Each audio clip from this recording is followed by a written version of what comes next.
어르신 괜찮으세요? 정신 차리세요. 눈 좀 떠보세요. 빗물에 젖은 아스팔트 바닥에 무릎을 꿇으며 저는 미친 듯이 소리쳤습니다. 손목시계의 초침은 야속하게도 면접 시간을 향해 달려가고 있었지만 제 바짓단을 꽉 쥐고 놓지 않는 앙상한 손. 차마 그 손을 뿌리칠 수 없어 저는 입술을 깨물며 119를 불렀습니다. 떨리는 손가락으로 번호를 누르는 그 짧은 순간이 마치 영겁처럼 느껴졌습니다. 그 선택이 제 인생을 송두리째 바꿀 기적의 시작인 줄은 꿈에도 모른 채 말이죠. 2바구 시작 전에 구독과 좋아요 부탁드리며 끝까지 함께 해주세요. 시간을 조금 되돌려 그날 새벽으로 가봅니다. 새벽 4시 30분.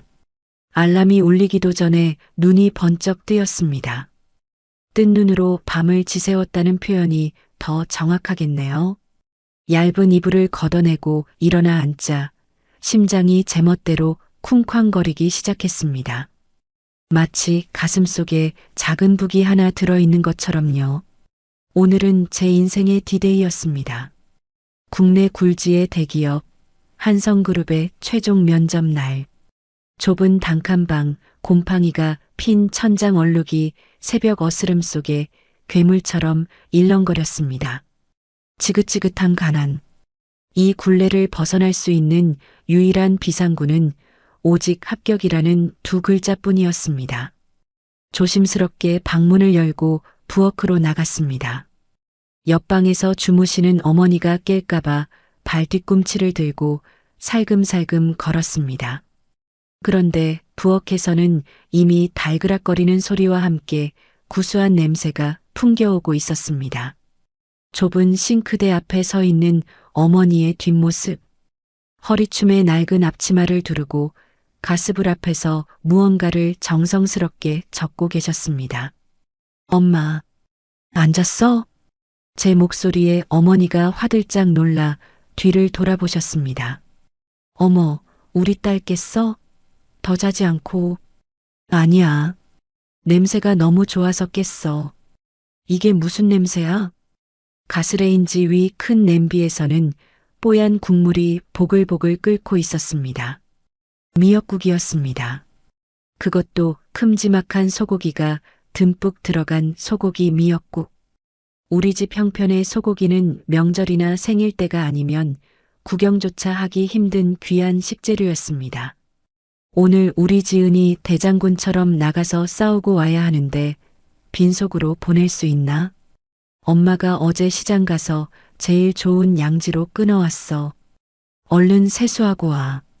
밥 먹자. 어머니는 갓 지은 윤기 흐르는 쌀밥을 고봉으로 퍼 담으셨습니다. 낡은 밥상 위에는 미역국뿐만 아니라 노릇하게 구운 조기 한 마리, 정갈하게 무친 시금치 나물, 빨갛게 잘 익은 배추김치까지. 임금님 수라상이 부럽지 않은 세상에서 가장 따뜻하고 귀한 아침상이었습니다. 한 숟가락 뜨는데 목이 꽉 막혀 넘어가지 않았습니다. 이 밥상 하나를 차리기 위해 어머니가 며칠을 더 식당 설거지통 앞에서 허리를 굽히셨을지, 며칠을 더 찬물에 손을 담그셨을지 너무나 잘 알기 때문입니다. 엄마도 같이 먹어. 왜 나만 봐? 엄마는 냄새만 맡아도 배불러. 어우, 내 새끼 잘 먹네. 오늘 면접관들 앞에서도 그렇게 씩씩하게만 하면 돼. 알았지? 기죽지 말고. 우리 지은이가 얼마나 똑똑하고 야무진데. 일부러 더 크게 웃으며 밥을 입안 가득 밀어 넣었습니다. 반드시 합격해서 저 거친 손에 물 한 방울 안 묻히고 호강시켜드리겠다는 다짐을 밥과 함께 꾹꾹 씹어 삼켰습니다. 식사를 마치고 방으로 돌아와 옷을 갈아입었습니다. 아울렛 매대를 뒤지고 뒤져 50% 할인가에 겨우 장만한 검은색 정장. 제게는 몇 달치 생활비와 맞먹는 큰돈이었지만 어머니가 쌈짓돈을 털어 사주신 옷이었습니다. 구겨질세라 조심스럽게 팔을 끼워 넣고 거울 앞에 섰습니다. 거울 속에는 평소의 알바생 이지은이 아닌 낯선 여자가 서 있었습니다. 단정하게 빗어넘긴 머리, 깔끔한 정장 차림. 그래, 할 수 있어. 나는 예비 신입사원 이지은이야. 거울 속의 저를 향해 주먹을 불끈 쥐어 보였습니다. 지은아, 이거 챙겨가야지. 현관문을 나서려는데 어머니가 무언가를 급하게 들고 나오셨습니다. 당신의 손목에 차고 있던 낡은 팔찌를 풀어 제 손목에 채워주셨습니다. 칠이 다 벗겨지고 큐빅도 몇 개 빠진 볼품없는 싸구려 팔찌. 하지만 어머니가 처녀적부터 부적처럼 차고 다니시던 물건이었습니다. 이게 엄마를 지켜줬던 것처럼 우리 딸도 지켜줄 거야. 떨지 말고 당당하게 하고 와. 엄마가 뒤에서 계속 기도하고 있을게. 응, 엄마. 나 꼭 붙어서 올게. 다녀오겠습니다. 저는 어머니를 한번 꽉 안아드리고 힘차게 집을 나섰습니다. 하늘은 잔뜩 찌푸려 있었습니다. 금방이라도 비가 쏟아질 것 같은 잿빛 하늘. 하지만 제 마음속에는 이미 찬란한 태양이 떠오르고 있었습니다. 버스를 타고 한강 다리를 건널 때쯤 차창 밖으로 후두둑 빗방울이 떨어지기 시작했습니다. 비 오네. 우산 없는데. 조금 걱정이 되었지만 버스에서 내리면 바로 면접장 근처니까 큰 문제는 없을 거라 생각했습니다. 오전 8시 30분. 버스가 면접장이 있는 정류장에 도착했습니다. 버스 문이 열리자마자 비릿한 비 냄새가 훅 끼쳐왔습니다. 저는 가방으로 머리를 가리고 버스에서 내렸습니다. 저 멀리 횡단보도 건너편에 웅장한 한성그룹 본사 건물이 보였습니다. 저기다. 저기가 내 직장이야. 가슴이 벅차올랐습니다. 신호등 하나만 건너면 됩니다. 그때였습니다. 정류장 바로 옆 공원에서 쿵 하고 둔탁한 소리가 들렸습니다. 사람들이 웅성거리며 한 곳을 쳐다보았습니다. 어머, 저 할아버지 왜 저래? 술 취했나 봐. 아침부터 웬 주정이야. 사람들은 코를 막거나 인상을 찌푸리며 그 자리를 피했습니다. 저도 바쁜 마음에 그냥 지나치려 했습니다. 횡단보도 신호가 초록불로 바뀌고 있었으니까요. 그런데 제 시선이 무심코 벤치 아래로 향했을 때 저는 멈칫할 수밖에 없었습니다. 정장 차림의 노인이 벤치에서 굴러떨어져 바닥에 쓰러져 있었습니다. 술 냄새는 전혀 나지 않았습니다. 대신 노인의 온몸이 사시나무 떨듯 격렬하게 떨리고 있었습니다. 얼굴은 핏기 하나 없이 창백했고 이마와 목덜미에는 식은 땀이 비 오듯 흐르고 있었습니다. 입술은 파랗게 질려 있었고 초점을 잃은 눈동자는 허공을 헤매고 있었습니다. 저거, 저혈당? 편의점 아르바이트를 오래 했던 저는 직감적으로 알 수 있었습니다. 단골 손님 중에 당뇨가 심한 분이 계셨는데 가끔 저런 증상을 보이시며 급하게 사탕을 찾으셨거든요. 살려주시오.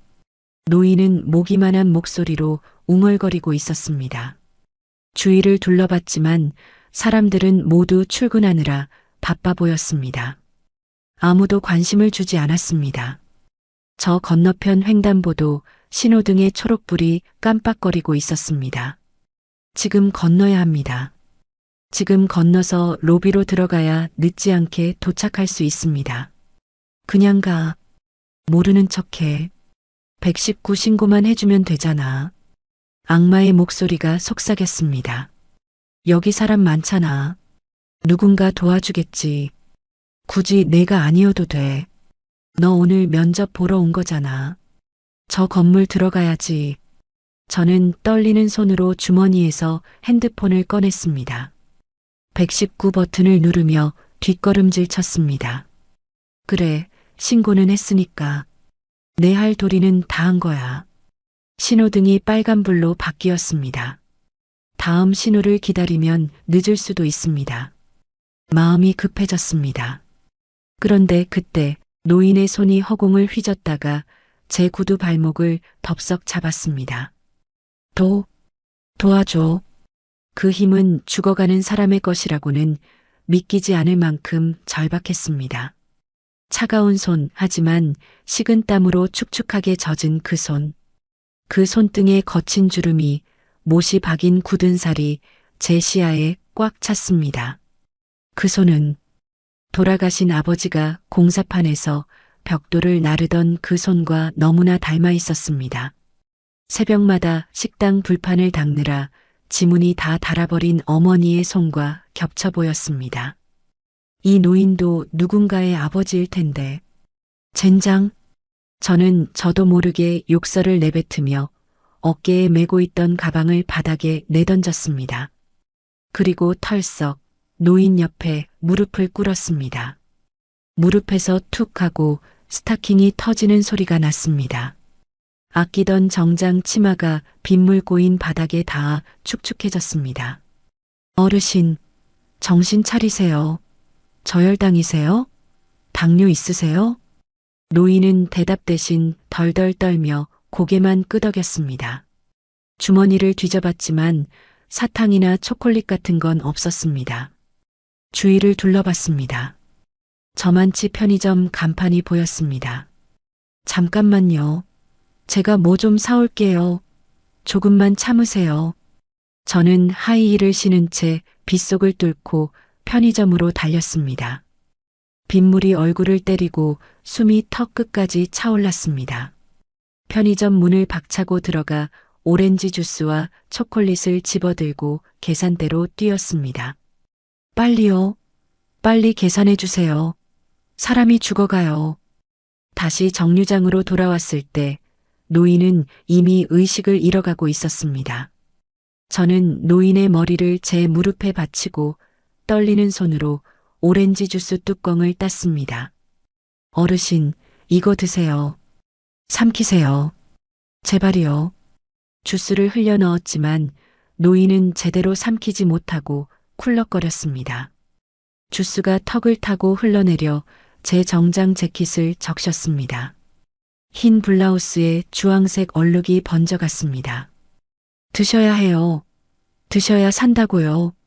저는 초콜릿을 입에 넣어드리고 억지로 턱을 움직여드렸습니다. 제가 지금 면접 보러 가야 되는데 이러고 있잖아요. 제 인생이랑 바꾼 목숨이라고요. 그러니까 제발 정신 좀 차리세요. 그것은 기도가 아니라 악다군이었습니다. 눈물이 주스 얼룩 위로 뚝뚝 떨어졌습니다.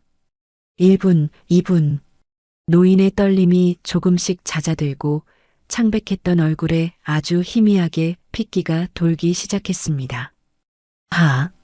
노인이 깊은 숨을 내쉬며 눈을 떴습니다. 그제야 저는 고개를 들어 건너편 건물을 보았습니다. 한성그룹 본사 건물. 로비 시계탑은 이미 9시 10분을 가리키고 있었습니다. 끝났습니다. 면접장은 닫혔고 제 기회도 닫혔습니다. 저 멀리서 사이렌 소리가 들려왔습니다. 구급차가 정류장 앞에 멈춰 섰습니다. 대원들이 뛰어내려와 혈당을 체크했습니다. 혈당 45. 저혈당 쇼크 맞습니다. 바로 이송합니다. 응급처치 잘하셨네요. 조금만 늦었으면 뇌 손상 올 뻔했어요. 구급대원의 칭찬이 제 귀에는 들리지 않았습니다. 신고자분, 보호자 되세요? 아니요. 저는 그냥 환자분이 아직 혼미한 상태고 상황을 설명해 주셔야 하니 같이 좀 가주세요. 같이 가달라고요? 저는 지금 저 건너편 건물로 가야 하는데요. 가서 무릎 꿇고 빌어서라도 면접장 문을 열어달라고 해야 하는데요. 하지만 빗물과 흙탕물, 주스 자국으로 엉망이 된 제 꼴을 내려다보았습니다. 이 꼴로 가봤자 문전박대당할 게 뻔했습니다. 네, 가요. 같이 가요. 저는 비틀거리는 다리를 일으켜 세웠습니다. 제 꿈의 직장이었던 한성그룹 건물을 마지막으로 한번 쳐다보았습니다. 빗속에 우뚝 선 그 건물이 오늘따라 유난히 더 높고 차갑게 느껴졌습니다. 저는 홀린 듯이 구급차 뒷문에 올랐습니다. 덜컹 육중한 문이 닫히는 소리. 그것은 제 20대의 희망이 닫히는 소리와도 같았습니다.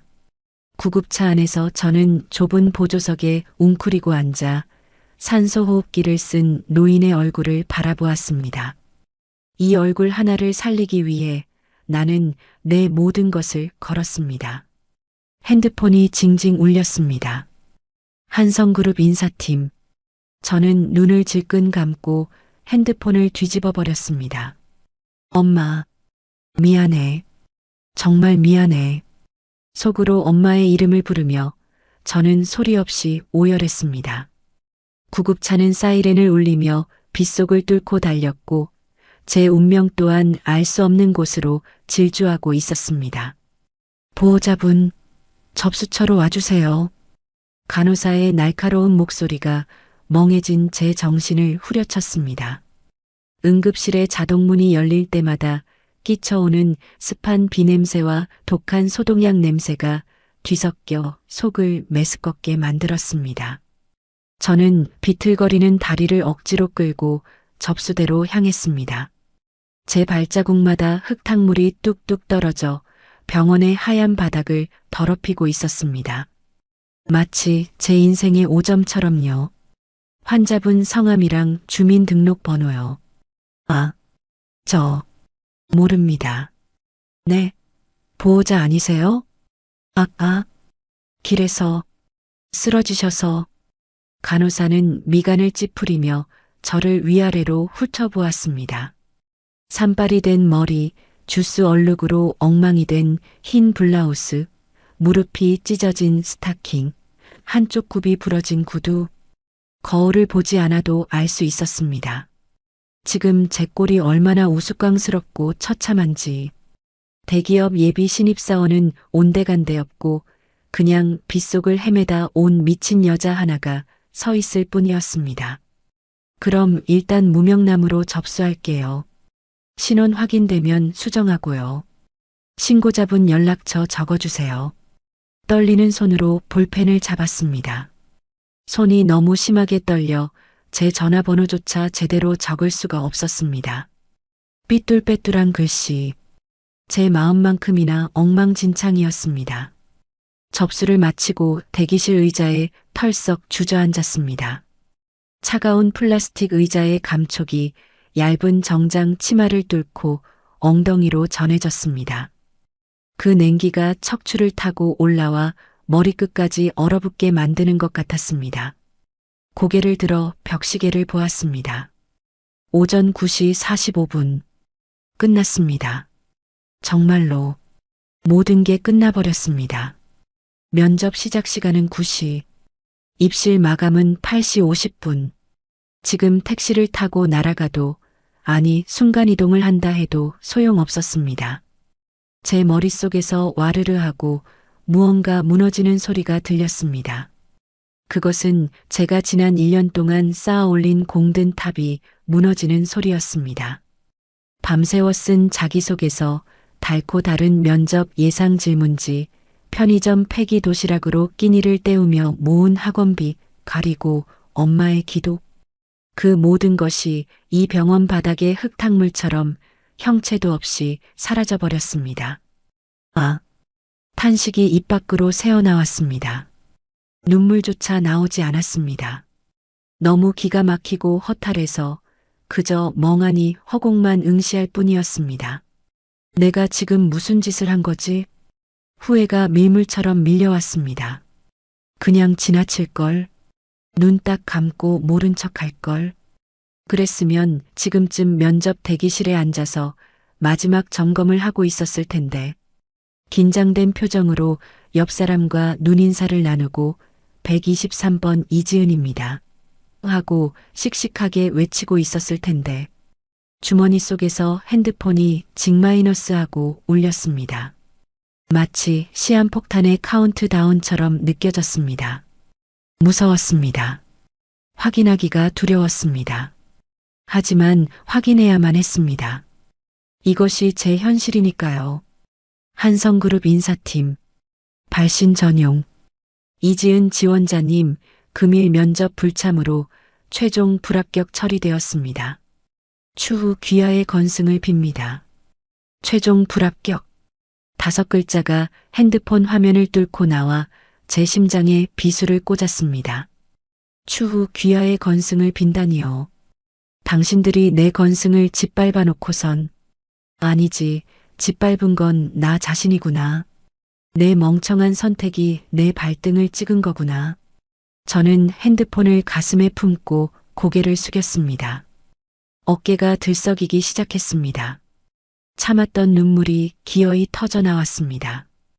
으흐흑, 흑. 응급실의 소란스러운 소음 속에 제 울음소리가 묻혔습니다. 차라리 다행이었습니다. 소리내어 울어도 아무도 신경 쓰지 않는 이곳이 지금 제게는 유일한 안식처였습니다. 그때 처치실 커튼이 젖혀지며 의사가 나왔습니다. 보호자분? 아, 신고자분. 저는 황급히 눈물을 닦으며 일어났습니다. 환자분 의식 돌아왔습니다. 혈당도 정상 수치로 올라왔고요. 다행히 뇌 손상은 없는 것 같네요. 초기 대응을 아주 잘하셨어요. 주스랑 초콜릿 먹인 게 신의 한 수였습니다. 의사의 칭찬. 신의 한 수라니요.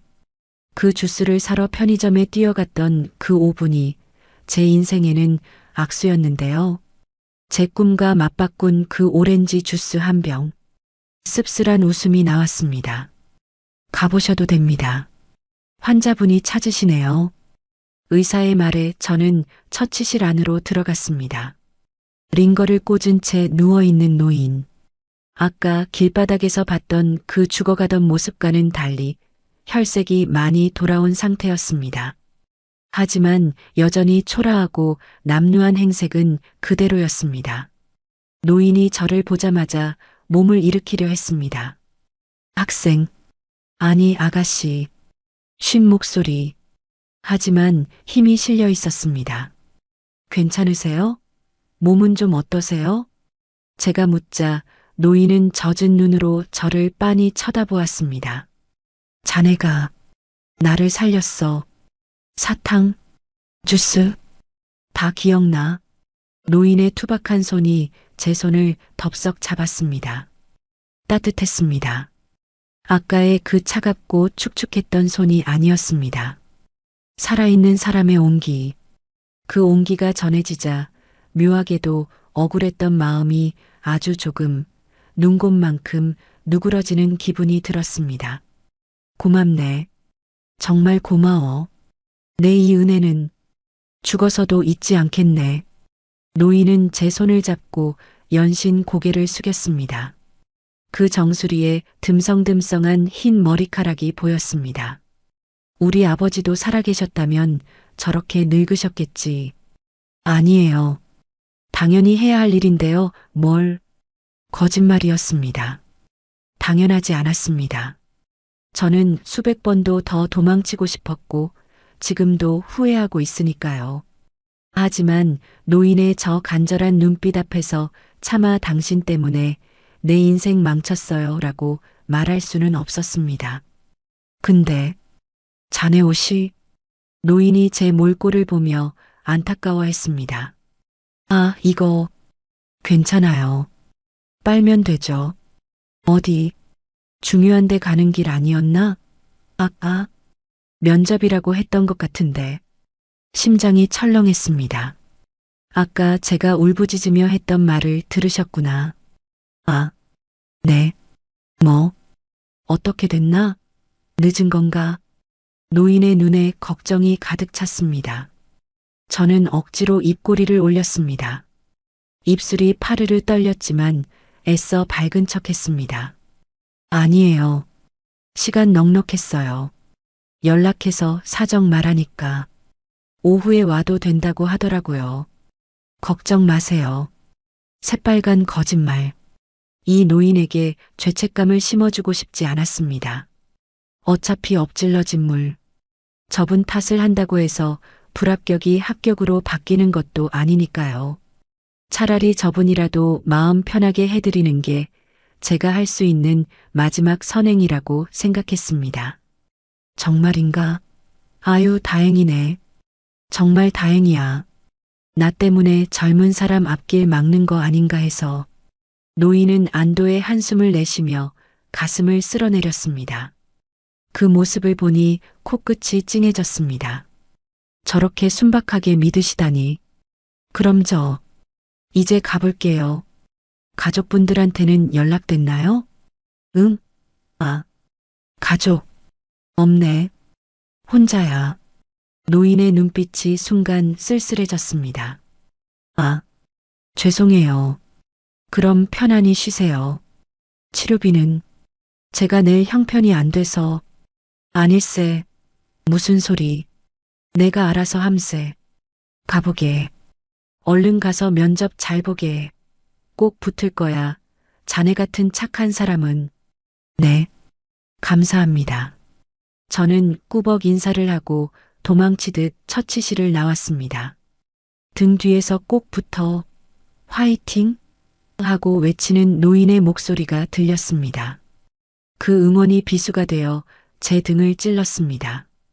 붓긴 개뿔. 이미 떨어졌는데.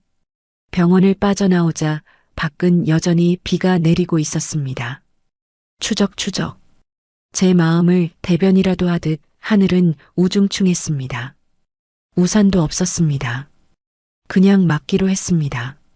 어차피 다 젖은 옷, 더 젖는다고 달라질 것도 없으니까요. 정처 없이 거리를 걸었습니다. 사람들은 우산을 쓰고 바쁘게 지나갔습니다. 다들 어디로 가는 걸까요? 다들 자기만의 목적지가 있겠죠. 직장으로, 학교로, 집으로. 하지만 저는 갈 곳이 없었습니다. 지금 시간에 집에 가면 엄마가 놀라실 텐데. 면접장? 이미 문이 닫혔는데. 갈 곳 잃은 나고자. 그게 바로 저였습니다. 버스 정류장 벤치에 앉아 멍하니 빗물을 바라보았습니다. 지나가는 버스들이 물보라를 일으키며 지나갔습니다. 그 물보라 속에 제 24년 인생이 다 흩어지는 것 같았습니다. 엄마한테 뭐라고 하지? 이게 가장 큰 문제였습니다. 새벽부터 일어나 소고기 미역국을 끓이고 쌈짓돈 털어 정장사 입히고 지금쯤 집에서 딸의 합격 소식만을 기다리며 기도하고 있을 엄마. 우리 딸 최고야. 엄마는 믿어라던 그 목소리가 귓가에 맴돌았습니다. 사실대로 말할까?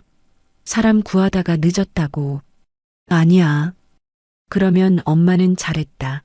내 새끼 하시면서도 뒤돌아서 가슴을 치실 거야. 왜 하필 너냐며 속상해 하시겠지. 엄마를 또 울릴 수는 없어. 그냥 면접 봤다고 하자. 떨어져서 떨어졌다고 하는 거랑 아예 못 봐서 떨어졌다고 하는 거랑은 다르잖아. 그래.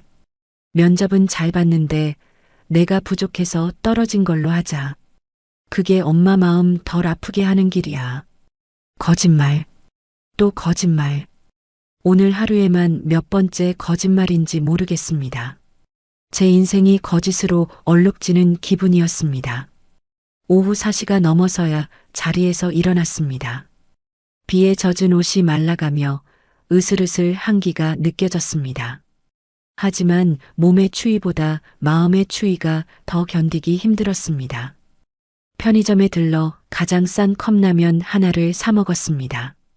국물이 뜨거운데 속은 시렸습니다. 집으로 돌아가는 버스 안. 창밖 풍경이 낯설게만 느껴졌습니다. 어제와 똑같은 거리, 똑같은 건물들인데 저만 달라진 것 같았습니다. 패배자의 눈으로 보는 세상은 온통 잿빛이었습니다. 동네 어귀에 도착했습니다. 익숙한 골목길, 가로등 불빛이 하나둘 켜지기 시작했습니다. 집이 가까워질수록 발걸음이 천근만근 무거워졌습니다. 심장이 다시 쿵쾅거렸습니다. 이번엔 설렘이 아니라 두려움 때문이었습니다. 대문이 보였습니다. 그런데 대문 앞에 누군가 나와 서성이고 있었습니다. 엄마였습니다. 우산을 들고 골목길 끝을 하염없이 바라보고 있는 작고 왜소한 그림자. 지은이냐? 저를 발견한 엄마가 반색하며 뛰어왔습니다. 어머 세상에, 너 꼴이 왜 이래? 비 다 맞았어? 우산 가져갔잖아. 엄마는 제 젖은 어깨를 감싸며 울상인 얼굴로 물으셨습니다. 응, 오다가 바람 불어서 우산이 뒤집어졌어. 그래서 버렸어. 거짓말이 술술 나왔습니다. 아이고 저런. 감기 들라. 얼른 들어가자. 춥지?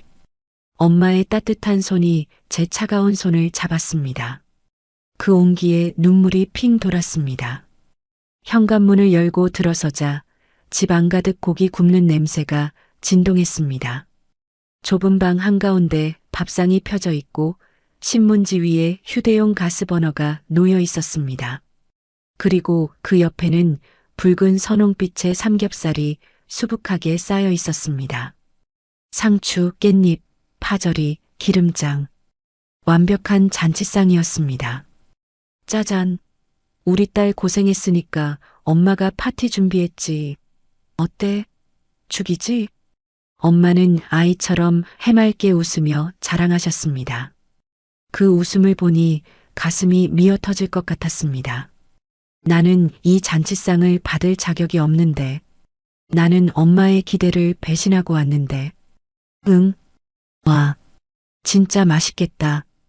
영혼 없는 감탄사를 내뱉으며 억지로 웃었습니다. 얼굴 근육이 경련을 일으키는 것 같았습니다. 얼른 씻고 와. 엄마가 고기 굽고 있을게. 면접 얘기는 먹으면서 하자. 어때? 분위기 좋았어? 엄마의 질문에 심장이 덜컥 내려앉았습니다. 응, 뭐, 나쁘지 않았어. 그렇지? 내 그럴 줄 알았다니까. 우리 지은이가 어딜 가나 빠지는 애가 아니지. 면접관들이 아주 껌뻑 죽었겠네. 우리 딸 말솜씨에. 엄마는 신이 나서 고기를 불판에 올렸습니다. 치잉 마이너스 하는 소리와 함께 고소한 기름 냄새가 퍼졌습니다. 평소라면 침이 꼴깍 넘어갔을 그 냄새가 오늘은 역겹게 느껴졌습니다. 씻으러 욕실에 들어갔습니다. 거울 속에 비친 제 얼굴. 눈은 퀭하고 입술은 부르트고 얼굴은 흑빛이었습니다. 이게 24살의 얼굴인가? 아니, 이건 폐잔병의 얼굴이다. 샤워기를 틀어놓고 물소리에 묻혀 소리 없이 울었습니다. 뜨거운 물이 정수리를 타고 흘러내려 눈물과 섞였습니다. 씻어내고 싶었습니다. 오늘의 기억을, 내 멍청한 선택을, 이 비참한 기분을 싹 다 씻어내고 싶었습니다. 하지만 씻으면 씻을수록 죄책감은 더 선명하게 제 몸에 달라붙었습니다. 엄마, 미안해. 나 사실 면접 못 봤어. 면접장 근처에도 못 갔어.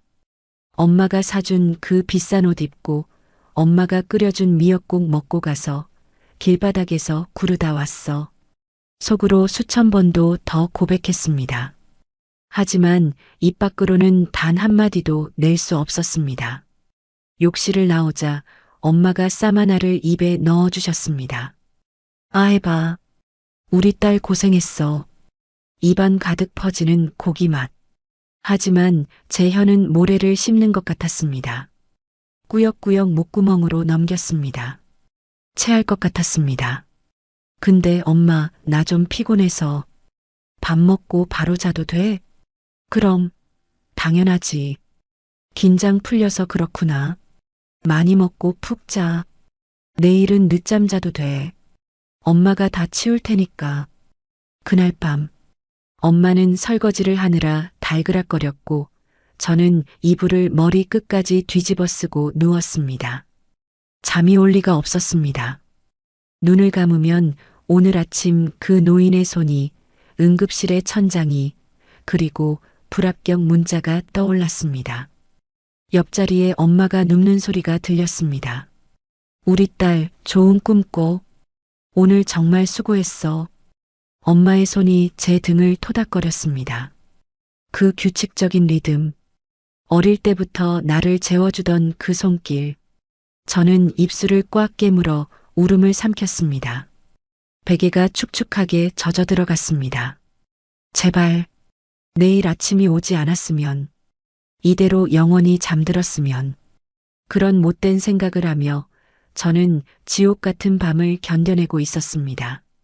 창밖에는 여전히 비가 내리고 있었습니다. 후두둑, 후두둑. 제 마음을 두드리는 빗소리. 새벽 3시.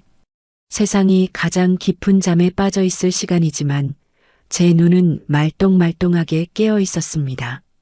아니, 깨어 있다는 표현보다는 감히 잠들 수 없다는 표현이 맞겠네요. 천장의 얼룩이 밤하늘의 별자리처럼 보였습니다. 하지만 그 별자리는 희망의 별자리가 아닌 저를 조롱하는 악마의 눈동자 같았습니다. 옆자리에서 들려오는 엄마의 규칙적인 숨소리. 세근, 세근. 그 평온한 숨소리가 제 숨통을 조여왔습니다. 엄마는 꿈을 꾸고 계시겠죠.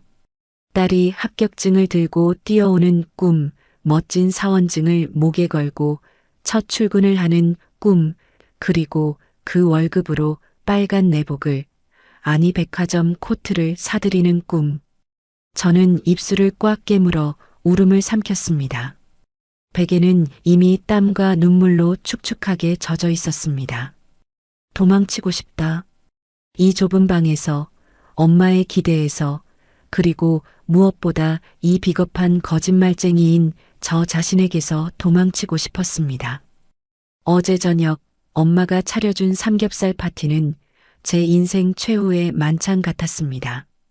우리 딸 최고야, 면접관들도 너한테 반했을 거야 라는 엄마의 칭찬이 제 가슴을 난도질했습니다. 목구멍으로 넘어가는 고기가 씹히지도 않고 돌덩이처럼 얹혔습니다. 핸드폰을 켜보았습니다. 한성그룹 불합격. 다시 봐도 변하지 않는 잔인한 현실. 삭제 버튼을 누르려다 멈췄습니다. 이 패배의 기록을, 이 뼈아픈 증거를 남겨둬야 한다고 생각했습니다. 평생 잊지 말고 평생 속죄하며 살라고요.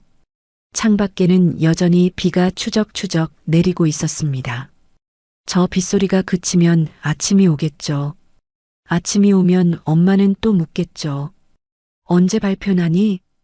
느낌은 어때? 그때마다 저는 또 어떤 표정으로, 어떤 거짓말을 지어내야 할까요? 상상만으로도 구토가 치밀어 올랐습니다. 새벽 5시, 창문 밖이 희뿌옇게 밝아오기 시작했습니다. 도저히 누워있을 수가 없어서 조용히 몸을 일으켰습니다. 부엌으로 나가 냉수를 한 잔 마셨습니다. 찬물이 식도를 타고 내려갔지만 타들어가는 속은 식을 줄 몰랐습니다. 우리 딸 벌써 깼어? 어느새 일어나신 엄마가 방문을 열고 나오셨습니다. 부스스한 머리에 눈곱도 채 떼지 못하신 모습. 응, 목이 말라서. 더 자지. 어제 피곤했을 텐데. 긴장 풀려서 몸살 안 났어? 엄마는 제 이마에 손을 얹으셨습니다. 거칠고 투박한 손. 하지만 세상에서 가장 따뜻한 손. 그 손길에 눈물이 핑 돌았습니다. 엄마, 나 사실. 입술이 달싹거렸습니다. 지금이라도 말해야 할까? 엄마, 나 사실 면접 못 갔어. 사람 구하느라 늦었어. 그래서 떨어졌어. 미안해, 정말 미안해. 무릎 꿇고 빌까? 엄마는 분명히 용서해 주실 텐데. 그래도 잘했다고 안아주실 텐데. 하지만 차마 그 말이 나오지 않았습니다. 엄마의 저 맑고 기대에 찬 눈동자를 실망으로 물들릴 용기가 없었습니다. 왜? 뭐 필요한 거 있어? 엄마가 눈을 동그랗게 뜨고 물으셨습니다. 아니야. 그냥 엄마 밥 먹고 싶어서. 또 거짓말. 이제 저는 숨쉬듯이 거짓말을 하는 괴물이 되어버린 것 같습니다. 그래, 그래. 얼른 밥 먹자. 어제 남은 고기 볶아줄게. 엄마는 콧노래를 흥얼거리며 가스불을 켰습니다. 치잉 마이너스. 고기 볶는 소리가 새벽의 정적을 깨뜨렸습니다. 아침 밥상은 어제의 연장이었습니다.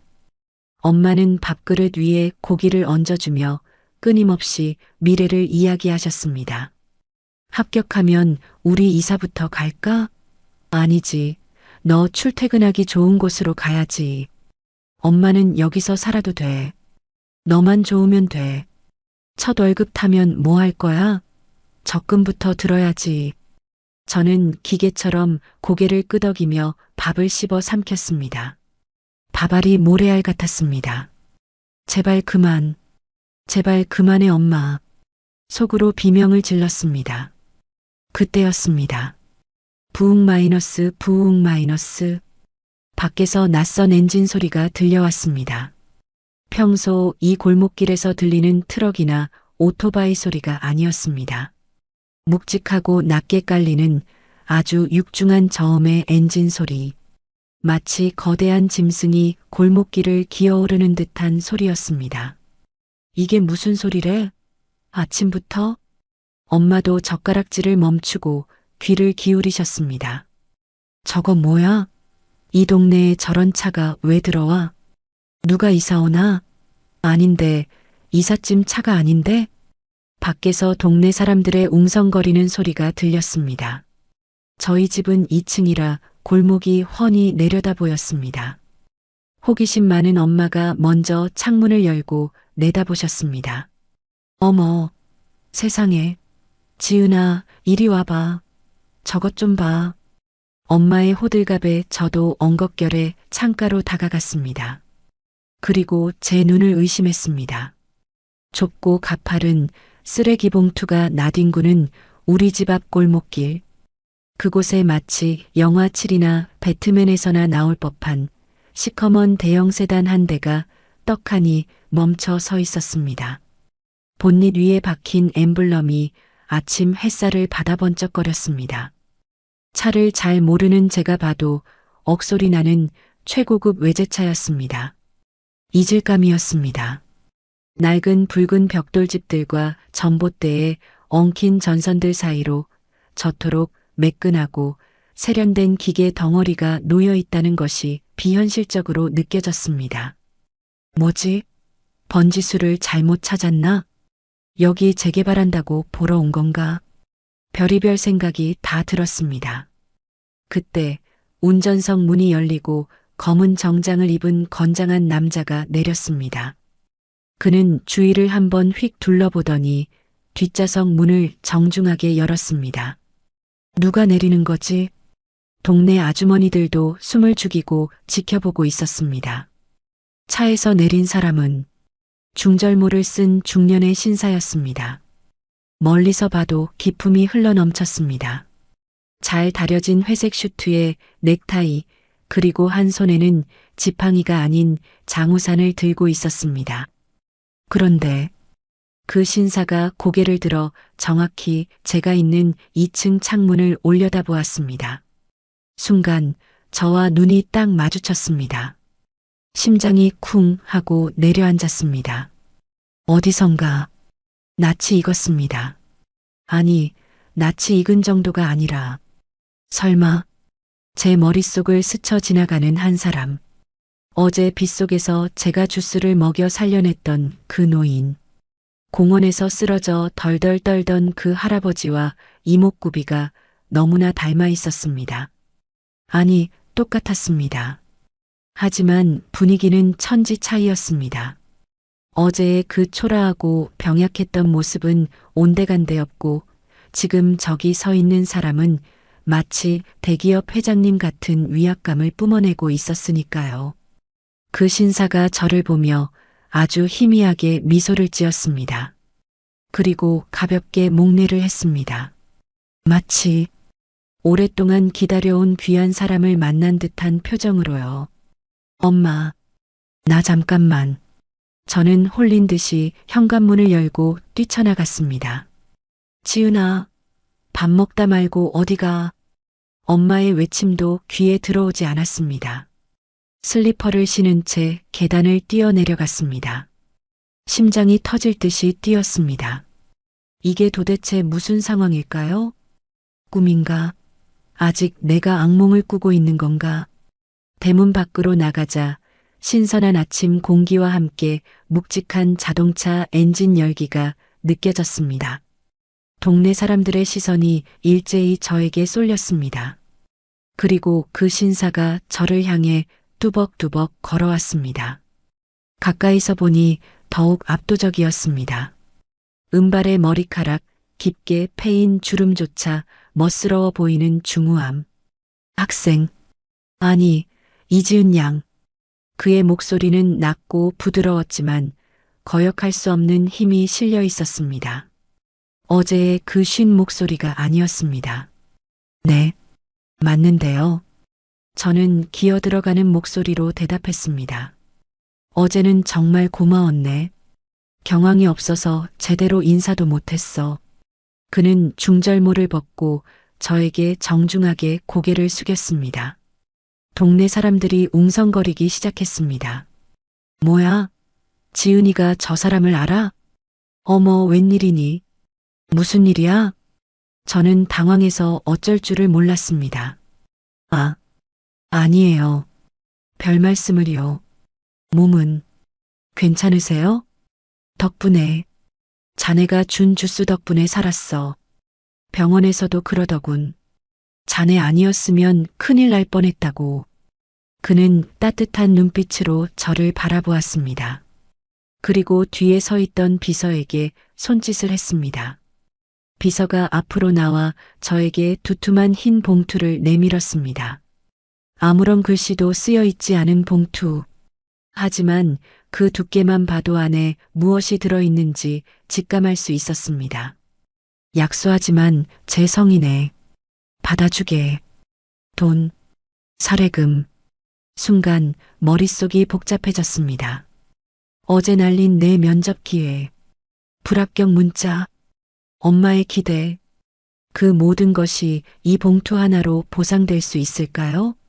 어쩌면 이 돈이면 엄마 코트도 사드리고 당장 급한 생활비도 해결할 수 있을지 모릅니다. 하지만 동시에 묘한 반발심이 솟구쳤습니다. 자존심이 상했습니다. 나는 돈 때문에 그분을 구한 게 아닌데, 물론 후회는 했지만 그래도 그 순간만큼은 사람을 살리겠다는 진심이었는데, 이 돈을 받는 순간 저의 그 처절했던 선택이 그저 돈벌이로 전락해버릴 것 같았습니다. 그리고 무엇보다 제 꿈과 맞바꾼 대가가 고작 이 종이 쪼가리들이라는 사실을 인정하고 싶지 않았습니다. 저는 입술을 꽉 깨물었습니다. 그리고 떨리는 손으로 하지만 단호하게 봉투를 밀어냈습니다. 아니요. 됐습니다. 제 목소리가 골목길에 울려 퍼졌습니다. 신사의 눈이 커졌습니다. 비서도 당황한 듯 멈칫했습니다. 거절하는 건가? 꽤 큰 액수일 텐데. 자네 사정도 넉넉지 않아 보이는데. 그의 시선이 제 낡은 슬리퍼와 허름한 빌라 건물을 훑었습니다. 그 시선에 얼굴이 화끈거렸습니다. 가난을 들킨 것 같아 수치스러웠습니다. 하지만 그럴수록 오기가 생겼습니다. 네, 넉넉지 않아요. 가난해요. 하지만 돈 바라고 한 일 아닙니다. 그 누구라도 사람이라면 다 그렇게 했을 거예요. 그러니까 가져가세요. 저는 쏘아붙이듯 말하고 뒤돌아섰습니다. 멋지군. 등 뒤에서 들려온 그의 혼잣말. 그리고 다급한 발소리가 들렸습니다. 잠깐만 학생. 그가 제 앞을 가로막았습니다. 그리고 제 손목을 덥석 잡았습니다. 이 팔찌. 그의 시선이 제 손목에 고정되었습니다.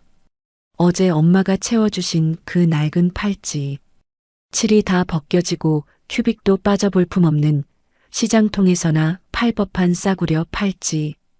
그런데 그 팔찌를 보는 신사의 눈동자가 심하게 흔들리고 있었습니다.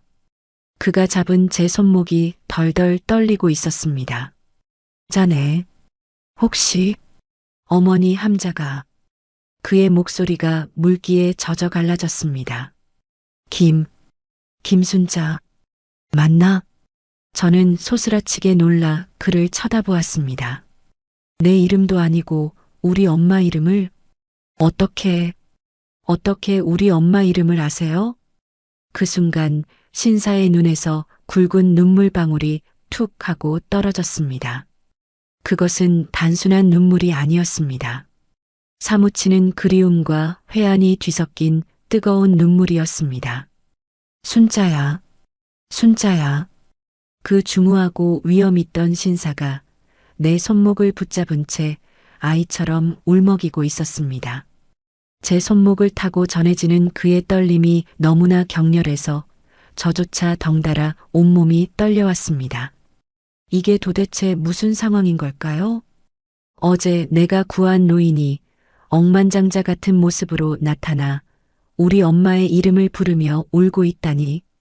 제 빈곤하고 평범했던 인생에 거대한 해일이 덮쳐오는 순간이었습니다. 지은아, 무슨 일이니? 2층 창문에서 엄마의 다급한 외침이 들려왔습니다. 신사는 고개를 들어 2층을 바라보았습니다. 그의 젖은 눈동자가 엄마와 마주쳤습니다. 아, 신사의 입에서 탄식이 흘러나왔습니다. 창가에 서 있던 엄마의 표정도 굳어버렸습니다. 엄마는 입을 틀어막고 비틀거렸습니다. 철수 오빠? 오빠라니? 엄마한테 오빠가 있었나? 외할아버지는 일찍 돌아가셨고 외삼촌들은 다 지방에 사시는데 제 머릿속은 뒤죽박죽 엉망이 되었습니다. 순자야, 나다. 나 철수다. 껌파리 철수. 신사가 목이 터져라 소리쳤습니다. 그 목소리는 골목길을 쩌렁쩌렁 울렸습니다. 껌파리 철수? 잠시 후 현관문이 쾅 열리고 엄마가 맨발로 뛰어내려왔습니다. 앞치마를 두른 채 헝클어진 머리를 하고 한쪽 슬리퍼가 벗겨진 줄도 모르고 계단을 굴러내려오듯 뛰어왔습니다. 대문 앞에서 두 사람은 마주 섰습니다. 50년이라는 세월이 두 사람 사이에 강물처럼 흐르고 있었지만 그 강물을 단숨에 뛰어넘는 눈빛이 오갔습니다. 오빠, 진짜 철수 오빠야? 살아있었어? 순자야, 내가 너무 늦었지. 미안하다. 정말 미안하다. 회장님은 지팡이를 내던지고 엄마를 와락 끌어안았습니다. 으엉, 오빠, 어디 갔었어? 내가 얼마나 찾았는데. 엄마도 회장님의 품에 안겨 아이처럼 엉엉 울었습니다. 두 노인의 통곡 소리가 아침 골목길을 가득 채웠습니다. 저는 그 광경을 멍하니 바라보았습니다. 눈물이 주룩주룩 흘러내렸지만 닦을 생각조차 하지 못했습니다. 잠시 후 우리 집 좁은 거실은 눈물바다가 되었습니다. 회장님, 아니, 김철수 어르신은 소파도 없는 방바닥에 앉아 엄마의 손을 꼭 잡고 놓지 않으셨습니다. 비서 아저씨는 밖에서 대기하고 있었고 저는 부엌에서 떨리는 손으로 유자차를 탔습니다. 그때 1970년도였지. 우리가 서울역 앞에서 껌 팔고 신문 팔 때 회장님이 떨리는 목소리로 옛날 이야기를 꺼내셨습니다. 두 분의 사연은 기가 막혔습니다. 친남매는 아니었습니다. 70년대 초 그 춥고 배고팠던 시절 부모님을 여의고 거리로 내몰린 엄마와 회장님은 서울역 다리 밑에서 만났다고 합니다. 10살 남짓했던 두 사람은 서로를 의지하며 껌도 팔고 구두도 닦으며 그 모진 세월을 버텼다고 합니다. 그때 내가 배고파서 쓰러졌을 때 내가 먹던 옥수수빵 반쪽 나눠준 거 난 아직도 못 잊는다. 회장님은 눈물을 훔치며 말씀하셨습니다. 오빠는 나 잘 때 추울까봐 신문지 덮어주고 망봐줬잖아. 깡패들한테 맞아가면서도 내 돈은 안 뺏겼잖아. 엄마도 옛 기억에 잠겨 울먹이셨습니다. 그러다 회장님이 돈을 벌어오겠다며 무작정 기차를 타고 지방 공장으로 떠나면서 헤어지게 되었다고 합니다. 그때 회장님이 엄마에게 이별 선물로 준 것이 바로 이 팔찌였습니다. 이거 공장에서 버린 쇠붙이 갈아서 내가 만든 거야. 나중에 꼭 성공해서 다시 데리러 오겠다고 약속했었는데 사는 게 바빠서 먹고 사는 게 전쟁이라 너무 늦었다. 회장님은 제 손목에 채워진 낡고 조잡한 팔찌를 어루만지셨습니다. 돈 주고도 살 수 없는 세상에 단 하나뿐인 팔찌. 그것이 50년의 세월을 뛰어넘어 두 사람을 다시 이어준 것입니다. 그리고 회장님은 저를 돌아보셨습니다. 지은이라고 했지? 네.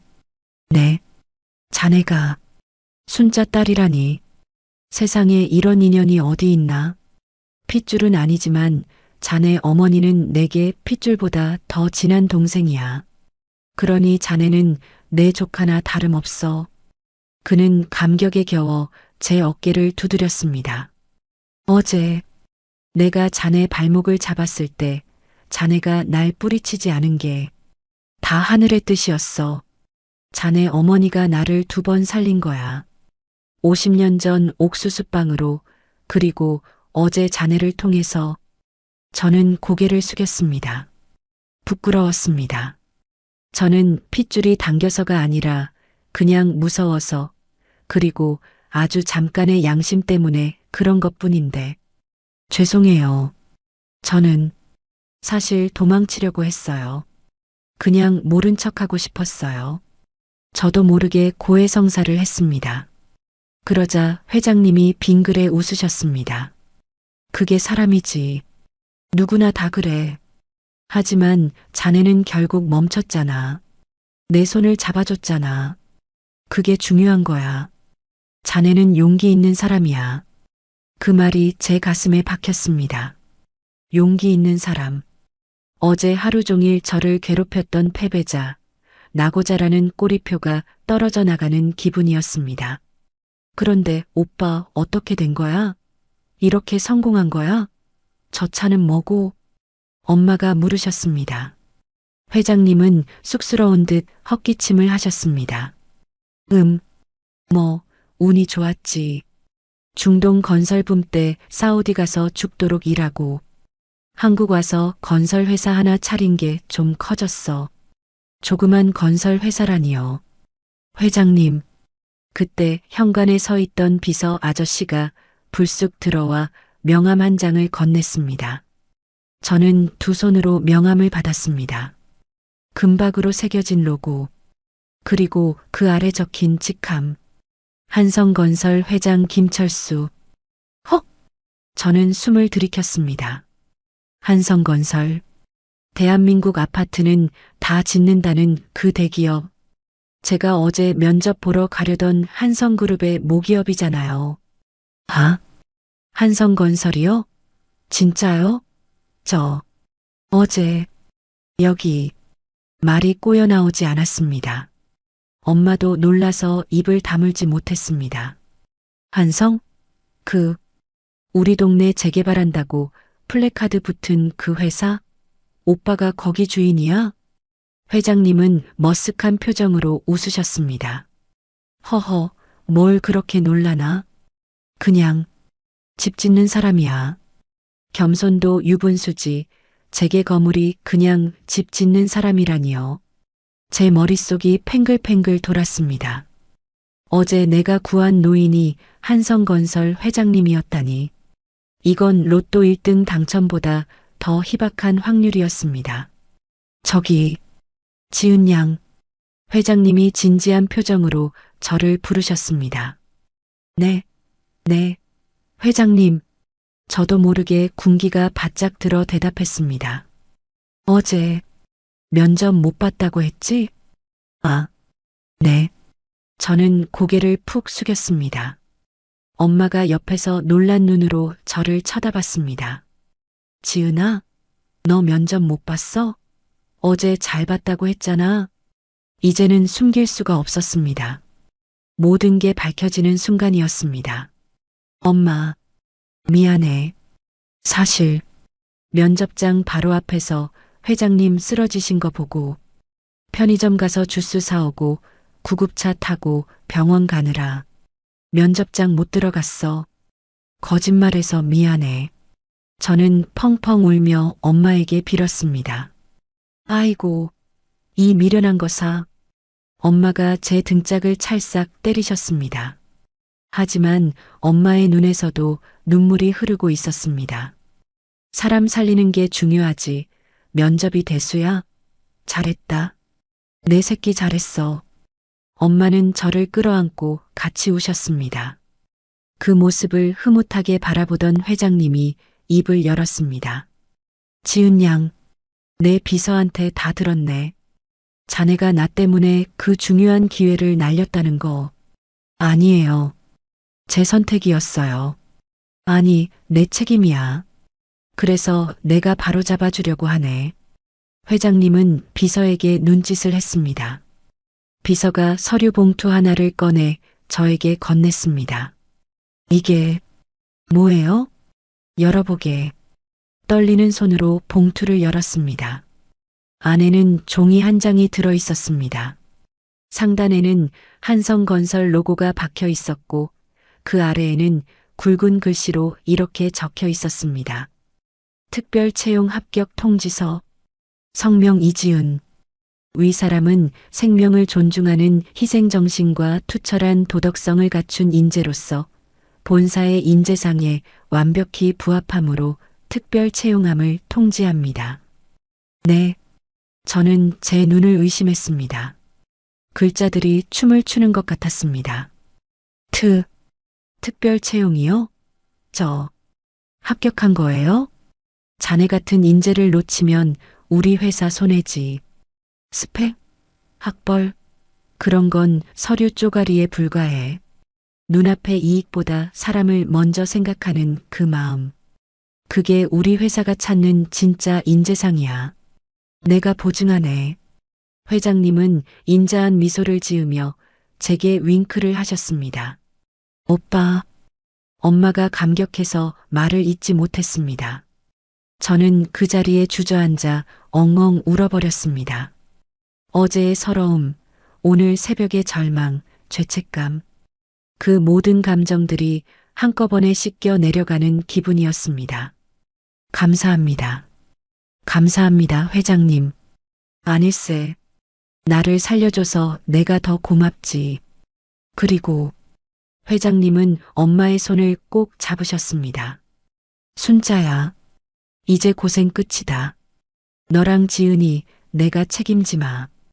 우리 다시는 헤어지지 말자. 남은 인생 친오빠처럼 친아빠처럼 든든한 울타리가 되어줄게. 좁은 단칸방에 아침 햇살이 쏟아져 들어왔습니다. 그 햇살은 우리 가족의 지난한 가난과 슬픔을 몰아내고 눈부신 미래를 비추고 있었습니다.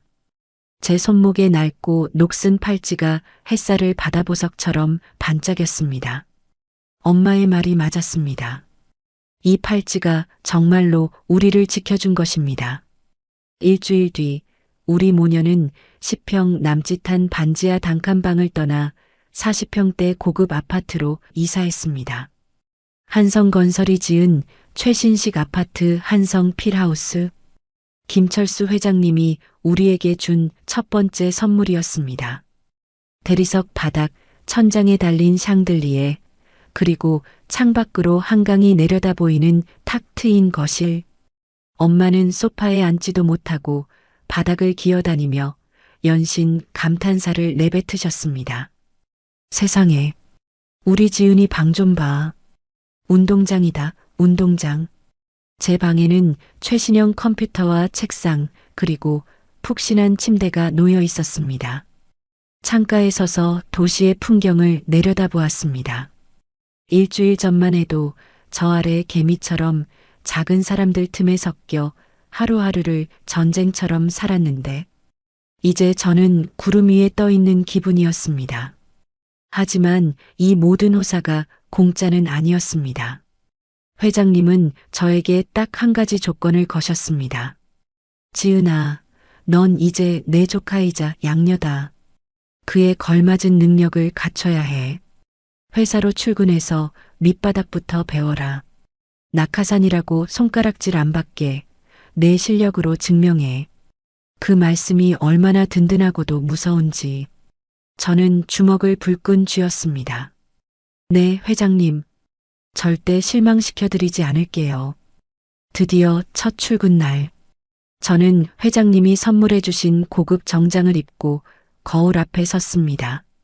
일주일 전 50% 할인 매대에서 산 싸구려 정장을 입고 떨던 제 모습은 온데간데 없었습니다. 세련된 빛, 고급스러운 원단. 옷이 날개라더니 거울 속에 저는 꽤 그럴싸한 커리어 우먼처럼 보였습니다. 우리 딸 회장님 차 타고 간다고? 아이고, 출세했어. 엄마는 아파트 현관까지 배웅 나오며 제 엉덩이를 토닥여 주셨습니다. 다녀오겠습니다. 아파트 로비에는 검은색 리무진이 대기하고 있었습니다. 어제 골목길에서 봤던 바로 그 차. 운전기사님이 정중하게 뒷문을 열어주셨습니다. 어서 오십시오, 아가씨. 아가씨라니. 닭살이 돋았지만 기분은 나쁘지 않았습니다. 차 안에는 회장님이 먼저 타고 계셨습니다. 오, 우리 지은이. 오늘 아주 멋진데? 당장 임원회의에 들어가도 되겠어. 에이, 회장님도 참. 저 신입사원이에요.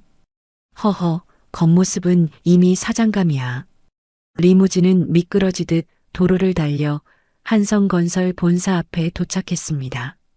일주일 전 빗속에서 하염없이 올려다봤던 그 웅장한 건물. 면접 시간에 늦어 들어가지 못했던 제 꿈과 절망이 공존했던 바로 그곳. 오늘은 당당하게 그것도 회장님과 함께 정문으로 들어섭니다. 로비에 들어서자마자 수많은 직원이 일제히 고개를 숙였습니다. 안녕하십니까, 회장님. 우렁찬 인사소리가 로비를 가득 채웠습니다. 회장님은 여유롭게 손을 흔들어 주시며 저를 옆에 세우셨습니다. 직원들의 시선이 저에게 꽂혔습니다. 저 여자는 누구지? 새로운 비서인가? 아니, 회장님 옆에 저렇게 나란히? 수군거림이 들려왔지만 저는 허리를 꼿꼿이 세우고 앞만 보고 걸었습니다. 엘리베이터를 타고 도착한 곳은 25층 임원실. 회장님은 곧바로 대회의실로 향하셨습니다. 오늘 신입사원 환영회가 있다고 했지? 거기부터 가자. 네, 저도요? 그럼, 너도 신입사원이잖아. 동기들 얼굴은 봐야지. 회의실 문이 열리고 수십 명의 신입사원과 인사팀 직원들이 자리하고 있었습니다. 갑작스러운 회장님의 등장에 장내는 찬물을 끼얹은 듯 조용해졌습니다. 모두가 기립해서 허리를 숙였습니다. 자, 앉게들. 편하게 해. 회장님은 상석에 앉으시고 저를 그 옆자리에 앉히셨습니다. 그리고 마이크를 잡으셨습니다. 오늘 내가 여기 온 건 특별한 신입사원을 한 명 소개하기 위해서네. 모든 시선이 저에게 집중되었습니다. 심장이 터질 것 같았습니다. 여기 있는 이지은 양. 이번 공채에는 지원하지 못했지만 내가 특별 채용으로 뽑은 인재야. 장내가 술렁거렸습니다. 특별 채용? 낙하산이네. 누구 빽이야? 따가운 시선들이 느껴졌습니다. 그때 회장님은 폭탄 선언을 하셨습니다. 이지은 양은 내 잃어버린 동생의 딸이자 앞으로 내 호적에 입적될 내 양녀다. 헉! 뭐라고? 회장님 딸? 회의실이 발칵 뒤집혔습니다. 신입사원들은 입을 다물지 못했고 임원들은 사색이 되었습니다. 저는 얼굴이 빨개졌지만 회장님의 따뜻한 눈빛을 믿고 고개를 들었습니다. 단순히 내 조카라서 뽑은 게 아니다. 이 아이는 자신의 가장 중요한 순간에 타인의 생명을 구하기 위해 모든 걸 포기할 줄 아는 용기를 가졌다. 그게 내가 한성건설의 미래를 맡길 자격이라고 판단했다. 회장님의 말씀이 끝나자 우레와 같은 박수가 터져 나왔습니다. 진심인지 아부인지 모르겠지만 어쨌든 저는 한성건설의 공식 로열 패밀리로 데뷔하게 된 것입니다. 그런데 그때였습니다. 박수치는 무리 속에서 유독 낯이 익은 얼굴 하나가 보였습니다. 맨 앞줄 인사팀장 명패가 놓인 자리에 앉아있는 깐깐하게 생긴 남자. 안경 너머로 저를 뚫어지게 쳐다보고 있는 그 눈빛. 기억났습니다. 면접 날 아침 응급실 앞에서 받았던 그 전화. 이지은 씨, 지금 장난합니까? 시간 약속 하나 못 지키는 사람이 무슨 대기업을 들어오겠다고. 그때 저에게 독서를 퍼부으며 불합격을 통보했던 바로 그 인사팀장이었습니다. 그의 얼굴은 지금 흙빛이 되어 있었습니다. 손을 부들부들 떨며 물을 마시려다 컵을 엎지르기까지 했습니다. 아, 저 사람이다. 제 입가에 묘한 미소가 번졌습니다. 행사가 끝나고 다과 시간. 신입사원들이 제 주위로 몰려들었습니다. 반갑습니다. 이지은 씨. 아니지, 뭐라고 불러야 하나요? 아니에요. 그냥 지은 씨라고 불러주세요. 동기잖아요. 저는 최대한 겸손하게 대답했습니다. 그때 인사팀장이 쭈뼛거리며 다가왔습니다. 식은땀을 흘리며 억지 미소를 짓고 있었습니다. 이지은 사원님? 저는 천천히 고개를 돌려 그를 바라보았습니다. 아, 인사팀장님이시죠? 반갑습니다. 네. 네네. 반갑습니다. 제가, 그날은, 그는 말을 더듬으며 제 눈치를 살폈습니다. 그날 제가 전화를 좀 매몰차게 했었죠? 아하. 워낙 지원자가 많다 보니 제가 실수를 비겁했습니다.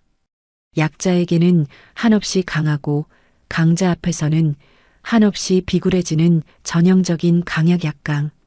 일주일 전만 해도 저를 벌레 보듯 무시했던 사람이 이제 와서 꼬리를 흔들며 알랑거리는 꼴이라니. 저는 찻잔을 내려놓으며 차갑게 웃었습니다. 팀장님, 실수라뇨. 당연한 일을 하신 건데요. 네. 아, 그렇죠? 그가 안도하며 표정을 풀었습니다. 하지만 제 말은 끝나지 않았습니다.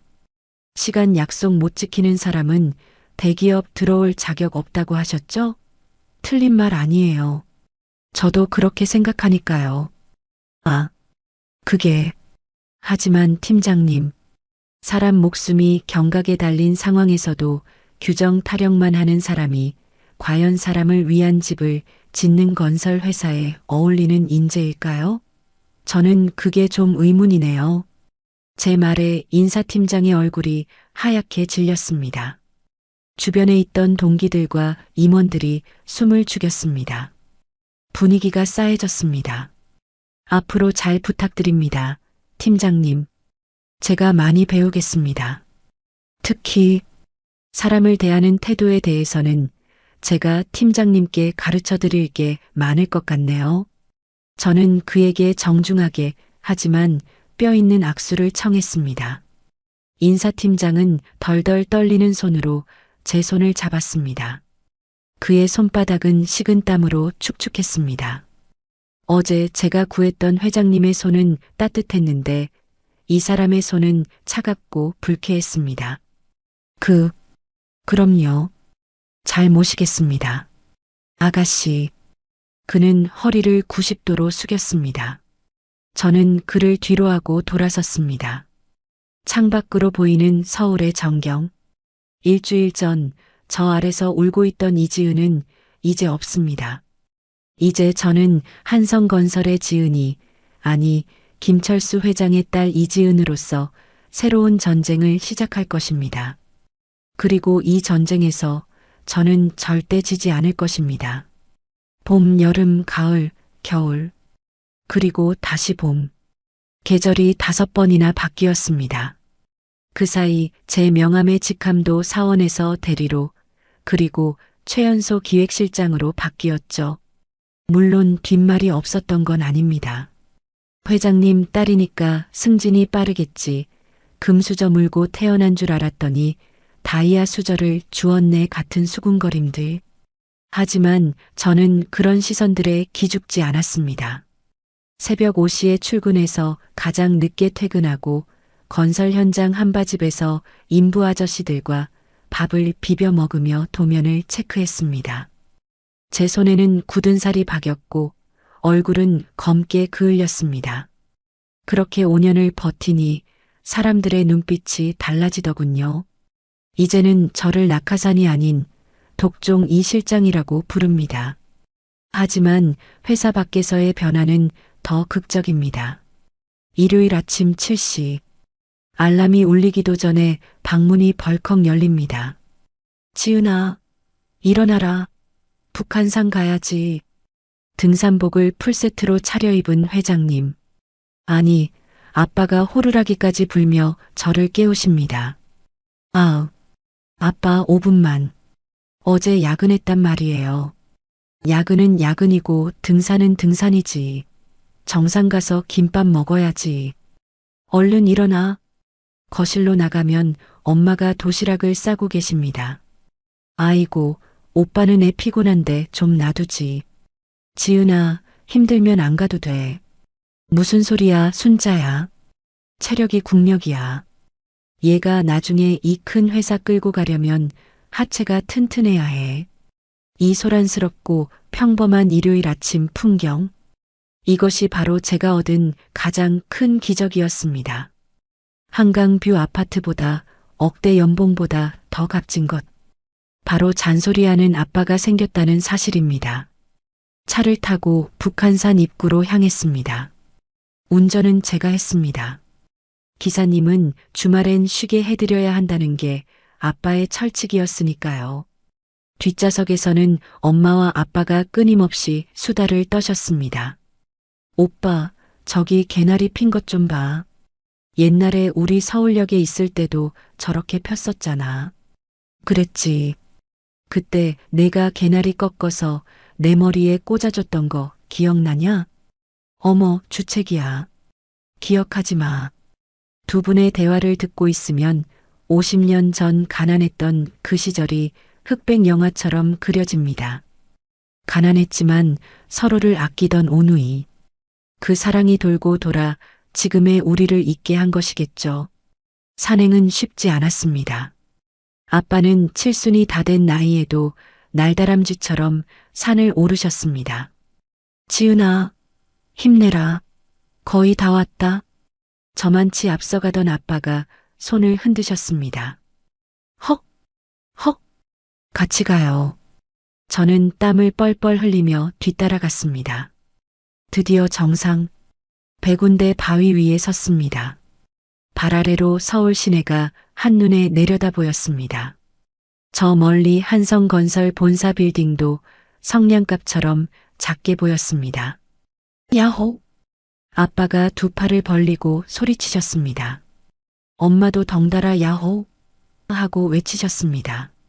저도 용기를 내어 소리쳤습니다. 야호! 이지은 화이팅! 한성건설 화이팅! 우리 가족 화이팅! 제 목소리가 메아리쳐 돌아왔습니다. 가슴이 뻥 뚫리는 것 같았습니다. 우리는 바위에 걸터앉아 엄마표 김밥을 먹었습니다. 소고기를 듬뿍 넣은 김밥.